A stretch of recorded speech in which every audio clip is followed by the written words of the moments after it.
The Kravaxian bombardment had lasted 47 hours without pause. Emma crouched behind the crumbling remains of what had once been the colonial governor's mansion on Kepler 442b.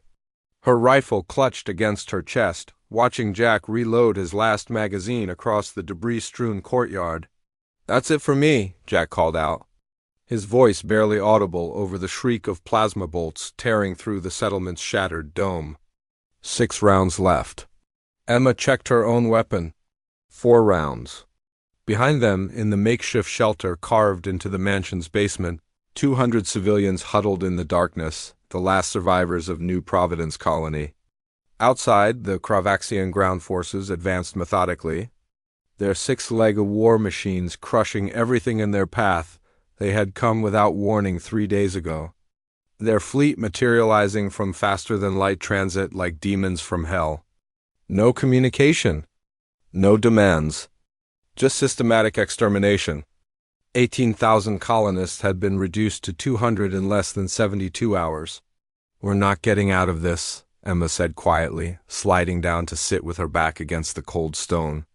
The acceptance settled over her like a heavy blanket, not peaceful, but final. She had stopped crying 12 hours ago when her younger sister had died in her arms. Jack made his way across the courtyard in a low crouch, dropping down beside her. His face was streaked with dirt and dried blood, none of it his own. "No," he agreed. "We're not." They had been neighbors once, before the attack. Emma had baked him cookies when he moved into the apartment next door. He had helped her install solar panels on her greenhouse. Normal lives on a frontier world, building something new under an alien sun.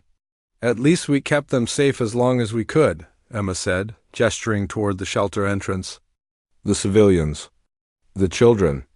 They would die too, but they had been spared the worst of it." Jack nodded, checking the chronometer on his wrist. "Earth got our distress signal 3 days ago. Even if they sent a fleet immediately, it would take them 4 weeks to get here. We'd be bones and ash by then." "Maybe they'll avenge us," Emma said, surprising herself with the bitter laugh that followed. "Send a strongly worded diplomatic protest to the Kravaxian Empire." The plasma fire intensified. A section of the dome framework crashed down 200 meters away, sending up a cloud of dust and sparks. The Kravaxians were closing in, tightening the noose. Emma and Jack sat in silence, listening to their own death's approach.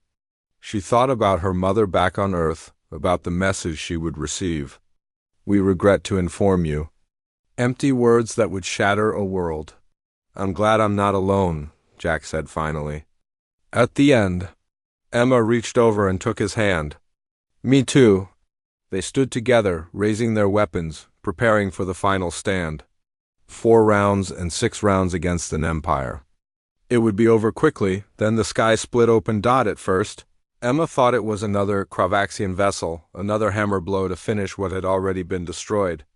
But the ship that tore through the atmosphere was different. Sleeker, faster, and it was broadcasting on human frequencies. "All New Providence survivors, take cover. Take cover now." Earth Fleet rapid response dropping in 30 seconds.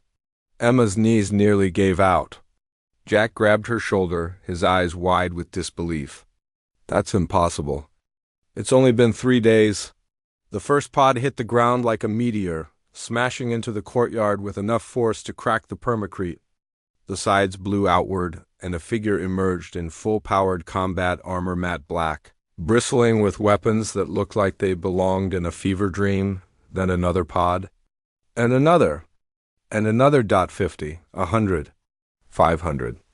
They fell from the sky like rain, each one carrying a soldier in armor that made them look like angels of death, the lead soldier a woman. Judging by the voice that crackled over external speakers strode toward Emma and Jack, the faceplate was opaque, reflecting their shocked faces back at them. "Captain Sarah Chun, Earth Fleet Expeditionary Forces.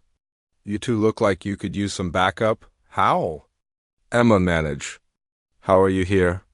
"It's only been 3 days, I know." Captain Chun turned toward the advancing Kravaxian forces, and Emma saw the predatory grin in her voice. "Humanity has been preparing for this scenario for 2 centuries. The moment your distress signal hit Earth, we activated Protocol Ragnarok. 60 ships, 20,000 soldiers. We burned out our FTL drives getting here, and we're not leaving until every last Kravaxian is dead or running. The soldiers formed up around them, their weapons charging with a sound like rolling thunder. Behind them, more pods were landing, and overhead, Emma could see the Earth fleet ships engaging the Kravaxian vessels in orbit. You thought you were alone out here, Captain Chun continued. You thought Earth had forgotten the frontier colonies. But we made a promise when we sent you out here. No human gets left behind. Not now. Not ever, Jack laughed, a sound caught between tears and hysteria. We had accepted that we would die. Captain Chin's faceplate cleared, revealing dark eyes that burned with controlled fury. We know, that's why we came. Because when humanity accepts death, that's when we're most dangerous.